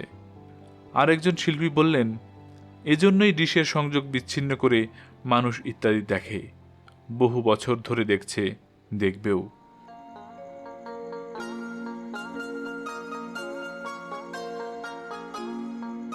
শেষ প্রবন্ধ, তিন্দু যাত্রা। ছোটবেলায় পড়েছিলাম, থাকবো নাকো বদ্ধ ঘরে, দেখব এবার জগৎটারে। তখন পড়ার ফাঁকে ফাঁকে কল্পনা করতাম, জগৎটা দেখা কি এতই সহজ? কবির কল্পনায় কত কিছুই তো লেখা যায়। এসব কথা হয়তো কবিতাতে শোভা পায়। শৈশব কৈশোর পেরিয়ে যখন পরিপূর্ণ যুবক, তখনই সুযোগ আসে দেশের বাইরে যাবার। তখনকার সময়ে জগৎ দেখা মানে মনে হতো বিদেশ দেখা, অর্থাৎ দেশের সীমানা পেরিয়ে ভিন দেশে গেলেই হয়তো ভিন্ন একটি জগৎ দেখতে পাব। তরুণ বয়স থেকেই দেশের বাইরে অনেক দেশ দেখার সুযোগ হয়েছে। দেশ দেখতে গিয়ে অনেক অভিজ্ঞতাও হয়েছে। সেসব অভিজ্ঞতা, সেসব দেশের উল্লেখযোগ্য স্থান, ঐতিহাসিক স্থান আমার সঙ্গে সঙ্গে চেষ্টা করেছি দর্শকদেরও দেখাতে। যখন বিদেশের উল্লেখযোগ্য স্থানগুলোর উপর আমি অনুষ্ঠান নির্মাণ করি, তখন দেশে কোনো স্যাটেলাইট চ্যানেল ছিল না, ডিশ সংযোগও ছিল না। বলা যায় বহির্বিশ্ব থেকে আমাদের মিডিয়া ছিল সম্পূর্ণ বিচ্ছিন্ন। এখন যদিও আমরা কথায় কথায় আকাশ সংস্কৃতির কথা বলতে পারি, তখন পরিস্থিতি ছিল অন্যরকম। সে সময় বিদেশে গিয়ে যখন বিভিন্ন স্থানের দৃশ্য দেখতাম, ঐতিহাসিক স্থান দেখতাম, তখন মনে হতো আমাদের দেশের অনেক মানুষেরই হয়তো সাধ থাকলেও এইসব দেখার সাধ্য হবে না, সামর্থ্যের অভাবে। তাই কিছুটা ব্যয়বহুল হলেও কষ্ট করে সেই সব দৃশ্য ধারণ করে ইত্যাদি দর্শকদের দেখাতে চেষ্টা করি। উল্লেখ্য, সেই সময় বিদেশে আমার এই যাত্রাগুলোর কিছু ছিল প্রবাসী বাংলাদেশির আমন্ত্রণে, কিছু ছিল চাকরির সুবাদে, কিছু ছিল পড়াশোনার কাজে। শুধু বিদেশেই নয়, বাংলাদেশের বিভিন্ন জেলায়ও ঘুরে বেড়ানোর সৌভাগ্য আমার হয়েছে। ছোটবেলায় বাবার সঙ্গে দেশের এক প্রান্ত থেকে আর এক প্রান্তে গিয়েছি। বাবা ছিলেন একজন সরকারি চাকরিজীবী, তাই তার বদলিজনিত কারণে প্রায়ই বিভিন্ন জেলায় যেতে হতো। সুতরাং আমার ক্ষেত্রে দেখা হয় নাই চক্ষু মেলিয়া ঘর হতে শুধু দুপা ফেলিয়া কথাটি প্রযোজ্য নয়। পেশাগত কারণে দেশ বিদেশের নানান জায়গায় গিয়ে দুচোখ ভরে উপভোগ করেছি সেই সব জায়গার প্রাকৃতিক সৌন্দর্য, আর আমার এই দেখার সঙ্গী করেছি দর্শকদের। পরবর্তীতে দেশে স্যাটেলাইট সংস্কৃতি শুরু হলো। এর মাধ্যমে দর্শকেরা দেশ বিদেশের বিভিন্ন উল্লেখযোগ্য স্থান দেখার কিছুটা হলেও সুযোগ পেলেন। আর সেজন্যে বৈচিত্র্য আনতে আমরা শুধু বিদেশেই নয়, দেশেও খুঁজতে লাগলাম অজানা অচেনা নতুন নতুন জায়গা, ব্যতিক্রমী স্থান, যা অন্য কোথাও দেখানো হয়নি এবং দর্শকরাও যে জায়গাগুলোর সঙ্গে পরিচিত নন। আজকাল স্যাটেলাইট চ্যানেলগুলোর কারণে বিভিন্ন জেলায় জেলায় জেলা প্রতিনিধিদের কাছেও এখন ক্যামেরা আছে। স্বভাবগত কারণে এবং বৈচিত্র্যের আশায় আমরা এমন সব জায়গা খুঁজতে লাগলাম যেই সব জায়গায় রাজধানীর তো নয়ই, ওই সব জেলা প্রতিনিধির ক্যামেরাও কখনো পৌঁছায়নি। আর আমাদের আন্তরিক প্রচেষ্টায় আমরা তেমন কিছু জায়গার খোঁজও পেয়ে যাই। তেমনই দুটি জায়গা হচ্ছে পরশুরামের জয়চাঁদপুর গ্রাম ও থানচি উপজেলার তিন্দু। অবশ্য দুটি জায়গার চিত্রই ইত্যাদিতে আমরা দেখিয়েছি, তবে সময় স্বল্পতার কারণে আমরা অনেক কিছুই দেখাতে পারি না। 2008 সালের 29 ফেব্রুয়ারিতে প্রচারিত ইত্যাদিতে আমরা দেখিয়েছিলাম ব্যতিক্রমী গ্রাম জয়চাঁদপুর, যে গ্রামটি ছিল অনেকের কাছে অচেনা, এমনকি টিভি পর্দায়ও কখনো এই গ্রামটি দেখানো হয়নি। ফেনী থেকে 40 কিলোমিটার উত্তরে পরশুরাম উপজেলার মির্জানগর ইউনিয়নে এই জয়চাঁদপুর গ্রামটি অবস্থিত। এর আয়তন 6,37,730 বর্গ কিলোমিটার। মজার ব্যাপার হচ্ছে এই গ্রামটির 3 দিক ঘিরেই রয়েছে ভারতের ত্রিপুরা সীমান্ত।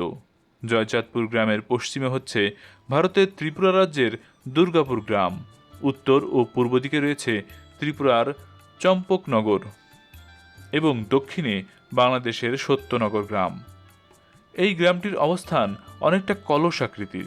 কলসের মুখের মতো স্থান দিয়ে ঢুকে ভেতরে বিশাল গ্রাম, যার চারদিকেই ভারত।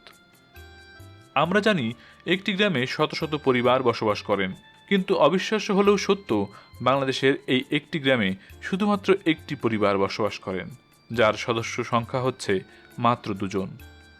একজন বৃদ্ধ ও আরেকজন বৃদ্ধা। সম্পর্কে এরা স্বামী স্ত্রী। জানা গেছে প্রায় 10 বছর যাবৎ এই দুজনে এই গ্রামে বসবাস করছেন। দিনের বেলা ব্যতীত ওই গ্রামে তেমন লোকজনের আনাগোনা দেখা যায় না। দিনের বেলায় পার্শ্ববর্তী সত্যনগর গ্রামের কয়েকজন কৃষক জমি চাষের জন্য মাঝে মাঝে এই গ্রামে যাতায়াত করেন। উল্লেখ্য, এই গ্রামে নেই কোনো বিদ্যুৎ সংযোগ, যোগাযোগের জন্য নেই কোনো রাস্তা। বর্ষাকালে থাকে গলা সমান পানি। গ্রামে বসবাসরত এই বৃদ্ধকে বাজার করতে হলে 5 কিলোমিটার পর্যন্ত হেঁটে পার্শ্ববর্তী সত্যনগর গ্রামে গিয়ে বাজার হাট করতে হয়। বর্ষাকালের অবস্থা আরও করুণ। প্রায় 60 বছর বয়সী এই বৃদ্ধের নাম ফেলু মিয়া। স্ত্রীও 50 ঊর্ধ্ব, তার 3 ছেলে ও 2 মেয়ে। ছেলেরা বিদেশে থাকে, কিন্তু বৃদ্ধ মা বাবাকে তেমন কোনো আর্থিক সহায়তা প্রদান করে না। 2 মেয়েরও বিয়ে হয়েছে, যারা পার্শ্ববর্তী গ্রামের স্থায়ী বাসিন্দা। এই বৃদ্ধ বৃদ্ধার অবস্থা দেখে মনটা বিষণ্ণ হয়ে ওঠে। এই দুঃসহ নির্জনতায় দুটি মাত্র মানুষ, সমাজ নেই, প্রাণের স্ফুরণ নেই, স্পন্দনহীনতার মধ্যে জ্বলছে দুটি মাত্র জীবন প্রদীপ। অথচ তাদেরই অনেক কষ্টে মানুষ করা সন্তানেরা কেউ দেশে, কেউ বা বিদেশে এবং সচ্ছল। আমাদের সমাজ সংস্কার সংস্কৃতি কি আমাদের পিতামাতার প্রতি এই করুণ অবহেলায় শিক্ষা দেয়? এই প্রতিবেদনটি প্রচার হওয়ার পর অনেকেই আমাদের কাছে মেইল করেছেন, চিঠি দিয়েছেন, অনেকেই চোখের পানি ফেলেছেন। আমাদের কাছ থেকে ঠিকানা নিয়ে অনেকেই সেই গ্রামে ভ্রমণ করতেও গেছেন। তবে তিন্দু যাত্রা বেশ রোমাঞ্চকর। আমরা অনেকেই হয়তো পৃথিবীর অনেক দেশ ভ্রমণ করেছি, দেখেছি অনেক মনোমুগ্ধকর দৃশ্য, কিন্তু তিন্দুর চিত্র স্বচক্ষে না দেখলে বোঝা যাবে না বাংলাদেশেও এত সুন্দর জায়গা আছে।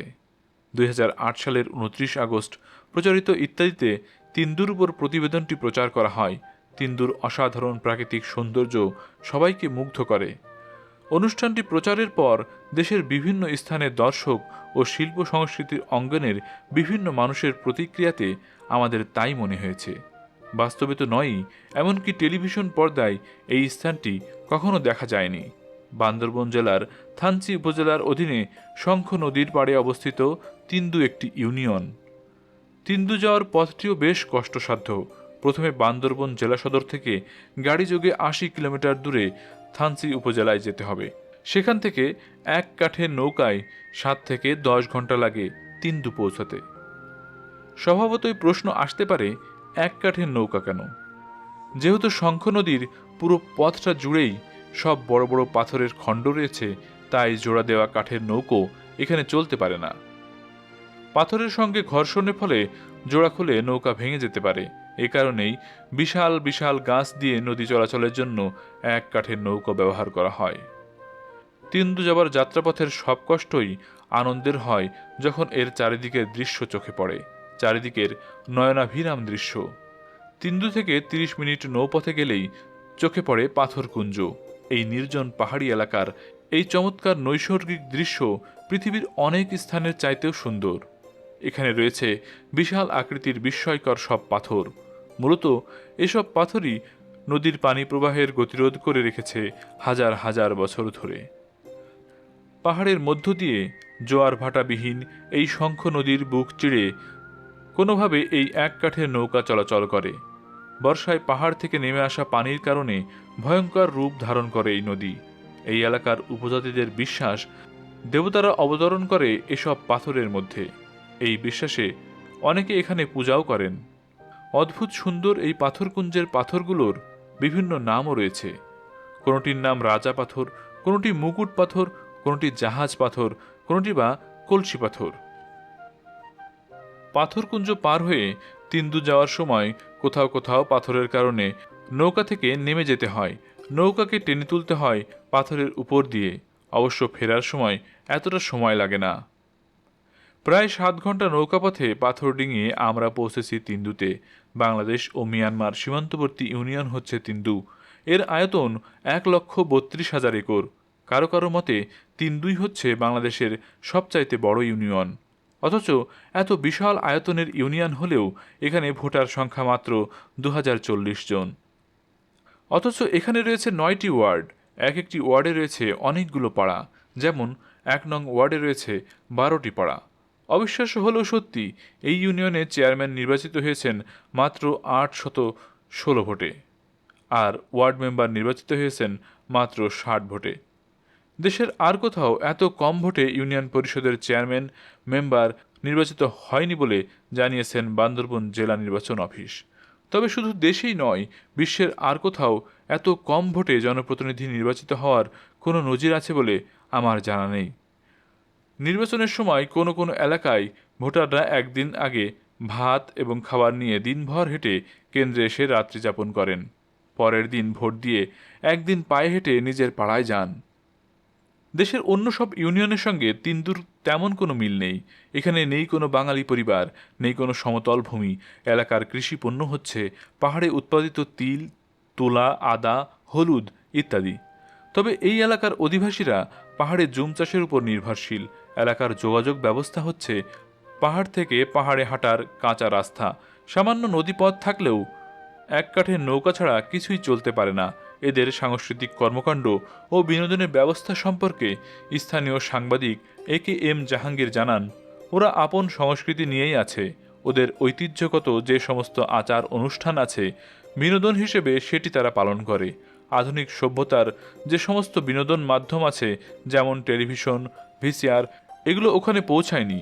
অর্থাৎ আমরা সাধারণভাবে যেই সব জিনিসে বিনোদন পাই, সিনেমা দেখি, টেলিভিশন দেখি কিংবা অন্যান্য অনুষ্ঠান, দেশীয় সংস্কৃতি, লোক সংস্কৃতি, এইসব ব্যাপারে এদের কোনো ধারণা নেই। পাহাড়ি যেসব ঐতিহ্য রয়েছে তার মধ্যেই তারা সীমাবদ্ধ।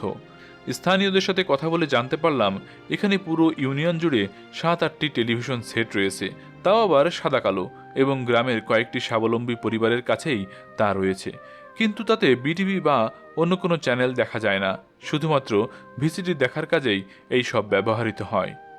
সিনেমা কী জিনিস বা নাটক কী জিনিস, এসব সম্পর্কে তাদের স্পষ্ট কোনো ধারণা নেই। নায়ক নায়িকা কাকে বলে তাও তারা জানে না। দেশের কোনো শিল্পী, রাজনীতিবিদ, বুদ্ধিজীবীকে এরা চেনেন না। কোনো ধরনের পত্রপত্রিকাও পড়েন না। এর কারণ এদের এখানে শিক্ষার আলো পৌঁছায়নি। আমাদের ক্যামেরার আগে টেলিভিশন থেকে কোনো ক্যামেরাও এখানে যায়নি। রাজধানী ঢাকা শহর এদের কাছে কল্পনা। ঢাকা শহরের নাম তারা শুনেছেন, কিন্তু জীবনে দেখেনি। ঢাকা তো দূরের কথা, বান্দরবন শহরও অনেকে দেখেনি। ভাবতে অবাক লাগে, এই আধুনিক সভ্যতার যুগে বাংলাদেশের কোনো ইউনিয়নের অবস্থা এত করুণ হতে পারে। স্বভাবতই প্রশ্ন আসে, এত নিভৃত এলাকায় এরা যদি অসুস্থ হন তাহলে চিকিৎসার ব্যবস্থা কি? স্থানীয়রা জানান, এদের কিছু সনাতনী এবং কবিরাজি চিকিৎসা পদ্ধতি, যেটা যুগ যুগ ধরে তাদের পূর্বপুরুষেরা ব্যবহার করে আসছিল, তারাও এখনও অসুস্থ হলে লতাপাতা, বনজি ঔষধের আশ্রয় নেয়। এ প্রসঙ্গে স্থানীয় আরেকজন সাংবাদিক আমিনুল ইসলাম বাচ্চু জানালেন, এই দুর্গম এলাকায় যারা বসবাস করে, আসলে চিকিৎসা ব্যবস্থায় এরা একেবারে পিছিয়ে আছে। এখানে ধর্মীয় একটি প্রভাব কাজ করে, আর বিশেষ করে এদের ধর্মীয় গোঁড়ামি, অন্ধবিশ্বাস খুব বেশি, যার কারণে আধুনিক চিকিৎসা পদ্ধতিও অনেক সময় তারা গ্রহণ করতে চায় না। যার ফলে কোনো জটিল রোগে কিংবা মহামারীতে অনেক সময় দেখা যায় গ্রামের পর গ্রাম বিলীন হয়ে যাচ্ছে, কিন্তু কোনো চিকিৎসা পদ্ধতি তারা গ্রহণ করছে না। তারা একে দেবতার আশ্রয় কিংবা অদৃশ্য শক্তির প্রভাব বলে মনে করেন। শিক্ষার আলো ঘরে ঘরে জালো স্লোগানটি বেশ সোচ্চার হলেও তিন্দুর পুরো ইউনিয়ন জুড়ে কলেজ তো দূরের কথা, হাই স্কুলও নাই। গোটা ইউনিয়ন জুড়ে একটিমাত্র সরকারি প্রাথমিক বিদ্যালয় রয়েছে। বাংলাদেশের আর কোনো ইউনিয়নে এই নজির আছে বলে আমার জানা নেই। স্থানীয় সাংবাদিক বুদ্ধজ্যোতি চাকমা জানান, এখানকার শিক্ষা ব্যবস্থা খুবই দুর্বল। এই লোকগুলো এক অর্থে সরকারি শিক্ষা সেবার আওতার বাইরেই বলা যেতে পারে। এখানে যারা বসবাস করে তারা বিচ্ছিন্ন ও বিক্ষিপ্তভাবে বিভিন্ন পাড়ায় বসবাস করে। আমাদের দেশে সরকারিভাবে যে শিক্ষা ব্যবস্থা গড়ে তোলা হয়েছে তাতে প্রতি 50টি পরিবারের জন্য কিংবা 2000 লোকের জন্য একটি প্রাইমারি স্কুল, এইরকম পদ্ধতি মেনে চলে এখানে শিক্ষা ব্যবস্থা গড়ে তোলা খুবই কঠিন, যে কারণে ওই এলাকাটার পুরোটাই শিক্ষা ব্যবস্থার আওতার বাইরে রয়েছে। তিন্দুর চেয়ারম্যান মপ্রু অং মার্মা বলেন, শিক্ষা যেহেতু প্রয়োজন তাই এসব এলাকায় রেসিডেন্সিয়াল স্কুল চালু করা প্রয়োজন। রাষ্ট্রের জন্য, দেশের সেবার জন্য, দেশের ভবিষ্যৎ নাগরিক সৃষ্টির জন্য যদি আমরা আমাদের পিছিয়ে পড়া জনগোষ্ঠীকে ন্যূনতম সেবাও দিতে পারি তাহলে তো আমাদের রাষ্ট্রের জন্যই লাভ। এইসব প্রত্যন্ত এলাকার মানুষ যদি শিক্ষার আলো পায় তাহলে তো এসব অঞ্চলে কিছুটা হলেও সভ্যতার আলো দেখা যাবে। তিন্দুর সার্বিক যোগাযোগ ব্যবস্থা, শিক্ষা এবং উন্নয়নের ব্যাপারে স্থানীয় প্রশাসন কি ভাবছেন জানতে চেয়েছিলাম তৎকালীন বান্দরবনের জেলা প্রশাসক আব্দুল মজিদ শাহ আকন্দের কাছে। তিনি জানান, যোগাযোগের দিক থেকে স্বাভাবিক কারণে এটি একটি দুর্গম এলাকা। তারপরও প্রাকৃতিক সৌন্দর্য এবং নৈসর্গিক রূপের কারণে এটি অনেকের কাছেই আকর্ষণীয় জায়গা। তবে তিনি স্বীকার করেন, দুর্গমতার কারণে শিক্ষা ব্যবস্থা বান্দরবনের অন্যান্য জায়গার চেয়ে অনগ্রসর এবং সচেতনতার দিক থেকেও তারা একটু পিছিয়ে আছে। তাছাড়া এখানে যে স্বল্প সংখ্যক এনজিও কাজ করছে তারাও সেখানে ভালোভাবে প্রতিষ্ঠিত হতে পারেনি। প্রশাসনের পক্ষ থেকে চেষ্টা করা হচ্ছে এই দুর্গমতাকে জয় করে দেশীয় প্রযুক্তি ব্যবহার করে ওদের ভাষায় ওদেরকে স্বীকৃত করে তোলার জন্য। তিন্দু থেকে ফেরার পথে মনে হয়েছে, পৃথিবীর অন্য কোনো দেশে যদি এত মনোরম স্থান থাকত তবে পর্যটকদের আকর্ষণের জন্য কর্তৃপক্ষ এই স্থানটির উন্নয়নের জন্য সর্বশক্তি নিয়োগ করতেন। আমরা শহরে বসে মিডিয়ায় অহেতুক বাগড়ম্বরের মাধ্যমে নিজেদের আত্মপ্রচার ও সস্তা জনপ্রিয়তার পেছনে ছুটে বেড়াচ্ছি। সেমিনার গোলটেবিল করে দেশের উন্নয়নের জন্য নতুন নতুন পরিকল্পনা দিচ্ছি। পত্রিকার পাতায়, টেলিভিশনের খবরে অত্যন্ত গুরুত্ব দিয়ে তা প্রকাশ করছি। অথচ বাংলাদেশের এমন অনেক স্থান রয়েছে যেখানে মানুষ অন্ন, বস্ত্র, বাসস্থান, চিকিৎসা, শিক্ষা, মানুষের এইসব মৌলিক অধিকার থেকে বঞ্চিত, যাদের কাছে রাজধানী ঢাকা একটি কল্পনার শহর। টিভি, রেডিও কি যারা জানেন না, সিনেমা, নাটক বোঝেন না, অসুস্থ হলে চিকিৎসা ব্যবস্থা সম্পর্কেও যাদের তেমন কোনো ধারণা নেই। দেশে এতগুলো স্যাটেলাইট চ্যানেল রয়েছে, যাদের রয়েছে শত শত ক্যামেরা, অথচ কখনো কোনো ক্যামেরা ওখানে যায়নি। যারা বলেন দেশের প্রতিটি ঘরে ঘরে আমরা সুখ শান্তি পৌঁছে দেব, তারা এই এলাকার ঘরগুলোর কথা একবারও কি চিন্তা করেছেন? আমরা আর কত তেলে মাথায় তেল দেব? শেষ হলো জনপ্রিয় উপস্থাপক হানিফ সংকেত রচিত নিয়মিত অনিয়ম বইটি কেমন লাগলো কমেন্টে জানাবেন। আর এরকম আর কি কি বই শুনতে চান তাও উল্লেখ করবেন। সকলের সুস্বাস্থ্য কামনা করে আজকের মতো এখানেই বিদায় নিচ্ছি। আল্লাহ হাফেজ।